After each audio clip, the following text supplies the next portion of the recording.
بيها. وبيبدأ التمرين وبيكون مقروف من المشروب اللي المدرب عاملهوله، بس المدرب بيجبره انه يشربه. بس مع الوقت ميندي اتضايقت من وجود المدرب معاهم في البيت، وكانت خايفة على ستان جدا لانه كان بيدربه بتمارين صعبة جدا وبيأكلوا عقارب واكل غريب.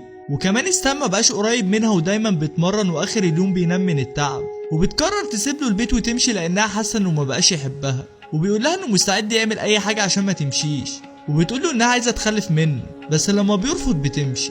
والمدرب بيفضل يعلمه فنون قتالية بتمرينات شاقة جدا، وبدأ يتحسن مع الوقت لحد ما بقى قوي جدا وأتقن الفنون القتالية، وبقى جاهز لدخول السجن من غير خوف.